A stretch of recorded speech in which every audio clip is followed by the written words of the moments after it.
Hey Legends, Blake here with another video, and in the past week, fry has been a big topic of conversation in our house because we ended up having a little human fry last week. So for today's video, I want to talk all about fish that are effortless to breed, although this one wasn't quite so.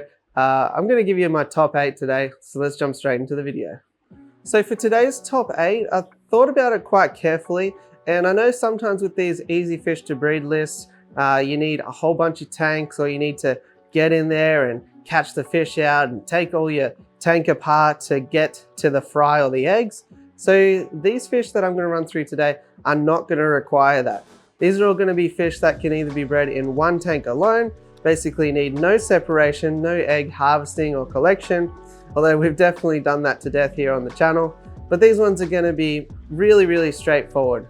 I think there are actually 2 on the list that need some egg harvesting, but you can do that in the space of 5 minutes with 2 tanks. So other than that, everything else will be nice and peaceful, get along with each other and not eat their brothers and sisters.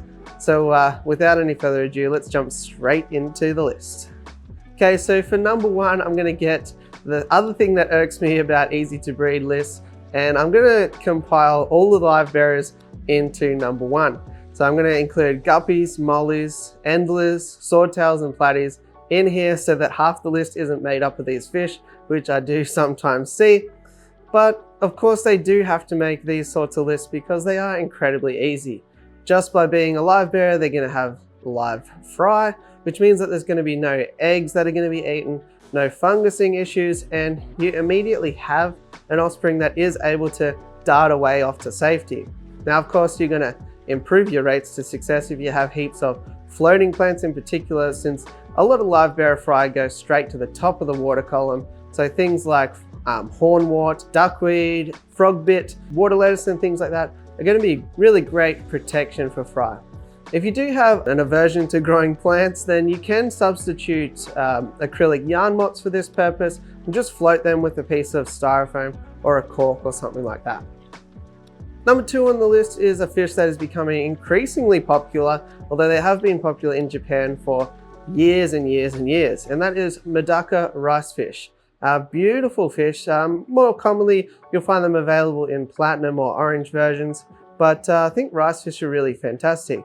Of course, they can be done in ponds year-round in most climates. I've year-rounded them here way down at the bottom of Australia, so I know they can handle quite cold temperatures close to 0 degrees Celsius, which I believe is about 30 Fahrenheit, but I'll confirm that on the screen now. And to breed them is super simple. Since you'll probably have them in an outdoor pond, they'll be getting lots of nice live foods and insects, and it's just a matter of dropping in either a MEDAKA ricefish spawning mop, which Master Breeder Dean has shown on the Aquarium Co-op channel, or you can use some water lettuce again, and that's a really great option. If it is legal in your area, water hyacinth is also a great option for spawning MEDAKA ricefish. But from my experience, they've not really eaten any fry or anything like that, and they're quite prolific, especially over the summer months. Number 3 on my list is one that I've been pleasantly surprised with, and I have a couple of species here in the fish room, and that is JULIDICHROMIS. These are a rock dweller from Lake Tanganyika. So you are going to have a Texas Holy Rock filled aquarium with not too many plants because they will probably shred them up. But Julies come in a variety of colors and patterns, and they're really peaceful. I found them to raise multiple generations in tanks and really sort of burst in population, even in tanks that I thought might be a little bit too small for them to really be prolific in. So definitely give JULIDICHROMIS a try, and I think you'll be pleasantly surprised as well. Number 4 on my list are angelfish. Now, it might take a few goes to get a pair that is going to raise up some fry in a single tank, but when you do, it might be on the 3rd or 4th go, they'll happily fan the eggs, get them to the free swimming stage. At that point, you can choose to separate them out, but if we are sticking to my 2 tank rule, you can easily just take the parents out. They'll probably have fry in the 2nd tank as soon as you do, and you can raise them up easily in 2 tanks. So a pair of angelfish, sometimes you get really fantastic parents, and it's only going to be a bit of a risk once the offspring are old enough to eat the future offspring, or the parents start to think that the offspring are a risk to the next offspring. But for the most part, a pair of angelfish, you can easily reproduce them a couple of times in just a couple of tanks. And angelfish fry are a sight to see. They're absolutely so cute. So definitely recommend giving them a go. Number 5 is one of those fish that I spoke about earlier. They're really easy to get eggs from. Raising up the fry can be a little bit difficult, mainly because they're so small, but rainbow fish are definitely one to recommend. Drop in an acrylic spawning mop made just as I mentioned earlier in this video, and they'll lay eggs every single morning for you, about an hour after light comes on in your fish tank. Rainbow fish, make sure that you don't have multiple species of Melanitania. They will interbreed is basically what I'm saying. So if you are going to try to breed them, make sure that you only have Bozemanii or Praecox or whatever rainbow fish you are going to choose to keep. But if you do that, yeah, you'll quickly find you can swap out spawning mops. If you make 3 or 4, swap them in and out every single day from your raising tank to your harvesting tank, and can be really easy to make a whole bunch of rainbow fish. So definitely recommend giving that a go, and what you'll get is a really nice colorful fish that's going to give you heaps of activity as well. Number 6 on my list are bristlenose, and unfortunately more often than not people consider them sort of cleaner fish or vacuum cleaners, but they do have a nice unique look in their own right, come in a variety of fin shapes and even colors. So I definitely recommend giving them a go. In terms of breeding them, they are certainly peaceful. They're not going to be a threat to their fry, and breeding them is as simple as installing a one-way cave in the aquarium. Most often people pick up terracotta seed planters, or there are a huge range of purpose-built caves that will do the job.